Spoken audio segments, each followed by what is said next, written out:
kami tolak penarikan guru ASN dari sekolah swasta.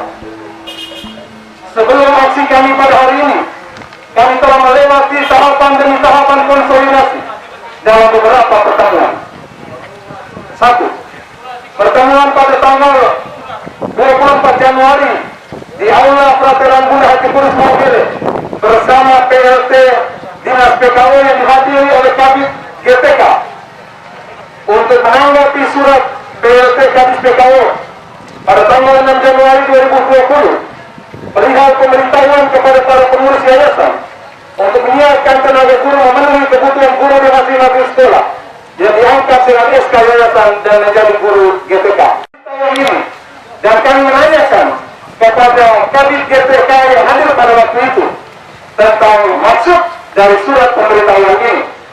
Jawabannya, akan ada penarikan guru ASN dari sekolah swasta untuk mengisi kekurangan guru-guru di sekolah negeri. Berdasarkan jawaban itu, kami membuat surat kepada Bupati Sika untuk meminta pertemuan bersama membicarakan tentang hal ini.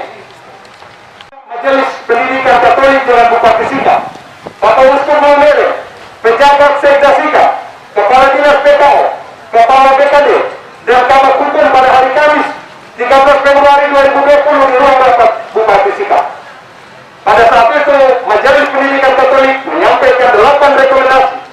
Di antaranya, pemerintah daerah wajib membantu sekolah swasta dalam distribusi tenaga pendidik atau guru untuk tingkat TK, PAUD, SD, dan SMP. Dan kami dengan tegas mengatakan bahwa Dinas PKO tidak boleh menarik guru ASN dari sekolah swasta dengan alasan mengisi kekurangan guru di sekolah negeri. Tetapi Kadis PKO tetap melakukan penarikan pada hari ini. Ketiga, rapat dengar pendapat pada hari Jumat 17 Oktober 2020 dengan DPRD Sika. Pendapat itu, Wakil DPRD yang memimpin rapat dengar pendapat dan beberapa anggota dewan yang hadir mendesak Kadis PKO untuk tidak melakukan penarikan guru ASN dari sekolah swasta. Konteks kelembagaan, kalau hal-hal yang bersifat teknis kepada sekolah dan guru silakan. Tapi kelembagaan ada yayasan sebagai pemilik sekolah. Itu yang kami sudah bangun sejak 3 tahun lalu dengan BLT sebelumnya. Tapi kenapa dalam 2 tahun ini tidak dilakukan sama sekali? Hal-hal yang banyak dilakukan ini lebih kepada sifatnya pemerintah. Kalau Anda ingin menggerakkan kelembagaan mitra kita bersama, kami secara kelembagaan buatlah surat kepada yayasan. Kita berkoordinasi, bukan memerintahkan ke depan, datang koordinasi, diperintahkan tanpa dasar aturan, lalu yayasan disuruh bersurat kepada bupati. Tanpa dasar sama sekali. Saya ingatkan kembali, dalam 2 tahun ini banyak hal yang sudah kita komunikasikan, tapi semuanya tidak pernah dilaksanakan. Terakhir, kita bertemu dalam rapat dengan pendapat bersama DPRD. Ada 8 rekomendasi yang dihasilkan dan disepakati bersama, tapi semuanya nol, tidak dibuat, sama sekali tidak dianggap. Artinya apa?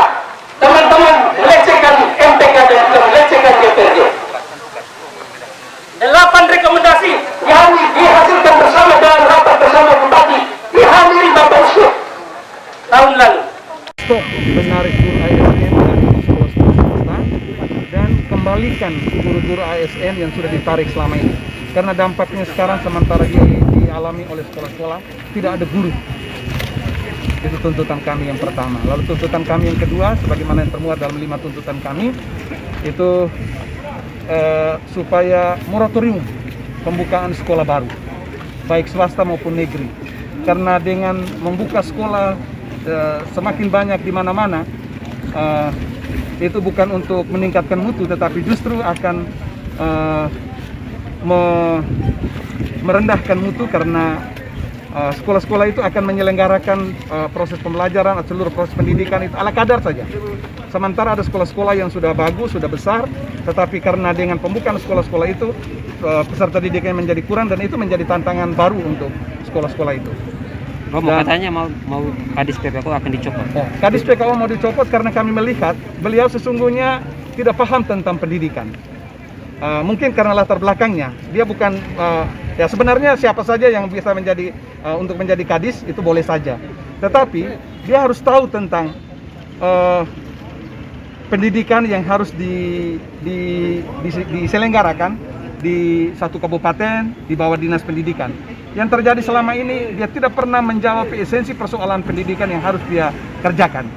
Yang ada itu hanyalah mutasi guru, kemudian untuk pembukaan sekolah baru, menegrikan sekolah, kemudian mengantar kepala sekolah. Hal-hal yang dikerjakan itu sama sekali tidak menjawab apa yang menjadi persoalan dari pendidikan. Sementara itu tidak dapat bekerja sama dengan semua pihak, termasuk dengan yayasan. Seandainya tuntutan ini tidak dipenuhi, apakah Romo akan menurunkan guru lebih banyak dan melakukan aksi? Seperti yang kami sampaikan tadi, kalau dalam 1 minggu ini tuntutan kami tidak dipenuhi dan termasuk dengan pencopotan kadis, maka kami akan turun lagi dengan masa yang lebih banyak. Karena ada penutupan sekolah?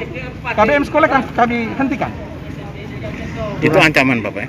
Ya, Itu Bapak mereka ancam? kalau mau bilang ancam, ya ancam. 1 minggu ini ya? 1 minggu ke depan? Iya, kami bukan mengancam, tapi itu kami sudah bicarakan dari rapat kami dari beberapa bulan lalu. Karena memang sebelum kami memberhentikan juga sekarang sudah memang banyak sekolah yang tidak melaksanakan KBM karena gurunya tidak ada lagi. Seperti tadi di Hebo Kloang tadi tinggal 2 guru yang PNS, yang lain itu guru honor, dan mereka tidak bisa melaksanakan pembelajaran. Bahwa yayasan-yayasan kita, baik itu yayasan yang paling besar itu yayasan keuskupan, kemudian yayasan-yayasan awam, itu mereka mendirikan sekolah dari dulu tuh tanpa ada profesionalisme untuk manajemen yayasan. Yang ada itu adalah sekolah itu berjalan dengan kerjasama dengan pemerintah. Yang seharusnya memang yayasan itu harus mulai menyiapkan perekrutan gurunya dengan itu, menyiapkan fasilitas dan hal-hal yang penting untuk penyelenggaraan sekolah. Romo, sudah berapa banyak guru yang sudah ditarik dari sekolah swasta? Dalam laporan sementara itu sekitar 100-an guru. 100-an guru yang sudah ditarik. Dari berapa sekolah? Dari beberapa sekolah yang sekolah-sekolah besar. Ya, artinya sekolah yang punya murid banyak, lalu itu sudah ditarik. Kita tahu pendidikan di Flores, di NTT, itu dari yayasan-yayasan yang sebenarnya membangun sekolah berdasarkan kalau dulu sekolah-sekolah yang ada di paroki itu karena permintaan umat, kami mau buka sekolah SDK di situ, lalu San Pukat langsung mengakomodir. Sebenarnya bisa, tapi tidak mampu untuk membiayai. Pembiayaan untuk penggajian dan bentuk pembinaan terhadap yayasan oleh negara dalam hal ini SPKO, itu bagaimana yang diharapkan oleh MPK, Majelis Pendidikan? Sebenarnya kita bisa jalin kerjasama di beberapa kabupaten itu ada kerjasama yang sangat baik antara dinas dan yayasan-yayasan. Artinya dalam undang-undang Sisdiknas yang direvisi itu ada poin bahwa ditegaskan di situ bahwa pemerintah itu wajib, maka tadi saya pakai kata itu, wajib membantu sekolah-sekolah swasta, baik itu dari segi ketenagaan maupun dari segi infrastruktur, pembangunan. Dan itu terjadi di mana-mana. Yang mereka lakukan itu adalah tekanan di GTK bahwa kalau kamu tetap di sekolah swasta, segala proses untuk kenaikan pangkat dan sebagainya tidak dapat diproses. Pertanyaannya, mengapa selama ini berjalan baik-baik saja? Pada masa kadis ini baru ini mulai terjadi. Jadi ada upaya-upaya pelemahan sekolah swasta. Iya, sebenarnya itu.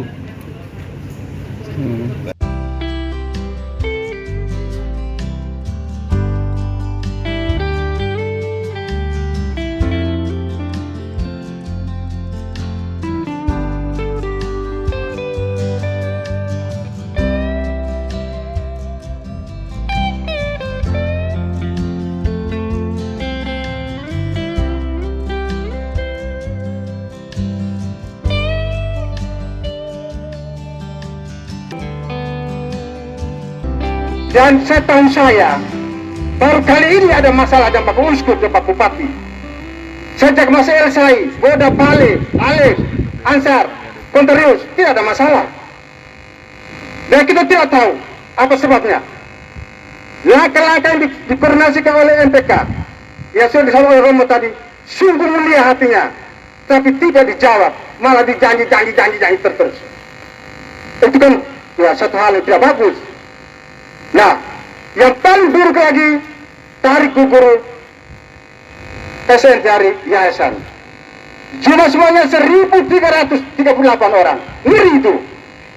Sangat banyak itu. Bertumpukan di sekolah-sekolah negeri. Dinas tidak bekerjasama dengan pengawas sekolah. Banyak pengawas tidak tahu. MPK tidak tahu. Selama ini kami yayasan merasakan bahwa kami dianatirikan. Terus terang, kami minta supaya kami tersebut dicopot dan bertemu dengan Pak Bupati itu coba dilaksanakan. Tidak bisa main janji-janji terus.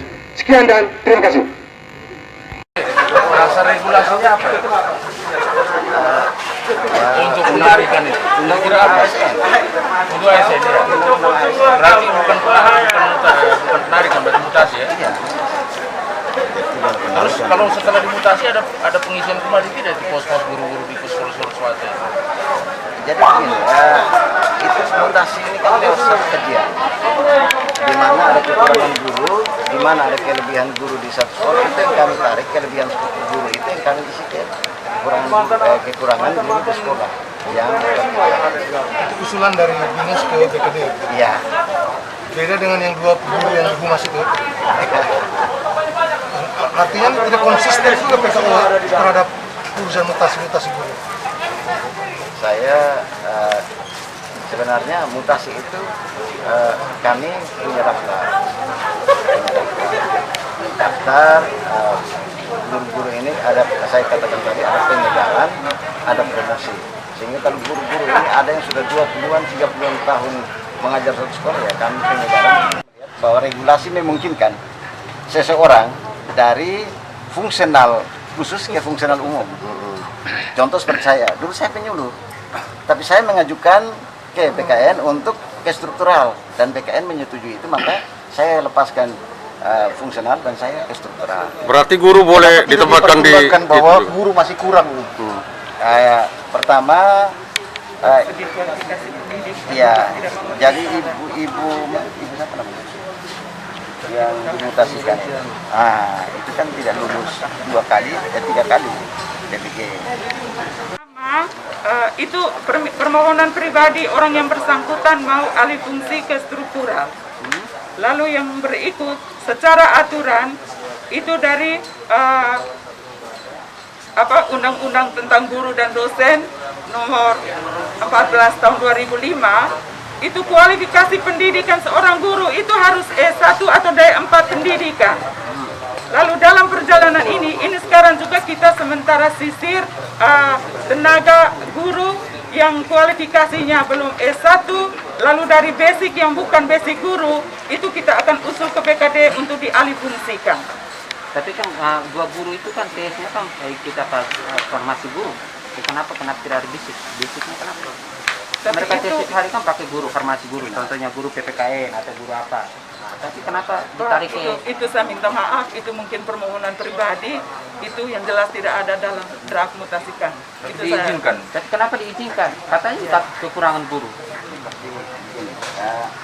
Undang-undang ASN itu mutasi, tidak ada kata tarik. Jadi keterangan KB itu salah itu? Setiap ASN itu kan siap dimutasikan kapan saja kita. Ya. Rombel yang ada di sekolah negeri, kita kekurangan 500 lebih itu, lalu kita mau ambil dari mana? Iya, 800. Lalu bagaimana solusi untuk 800 guru ini?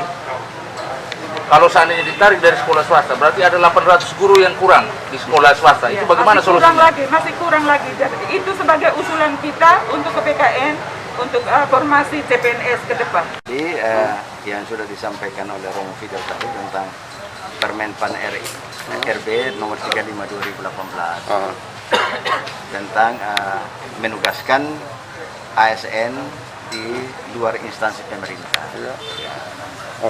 Ya, jadi situ ada di bab 3 pasal 7 dia katakan bahwa seorang ASN yang ditugaskan di luar lembaga pemerintah, dia harus terlebih dahulu permintaan dari instansi yang membutuhkan dia, lembaga yang membutuhkan dia. Setelah itu diusul ke BKN melalui pejabat pembina kepegawaian. Setelah BKN setuju, dia kembalikan, baru diproses Itu proses. Tapi itu pun juga paling lama 3 tahun dan diperpanjang.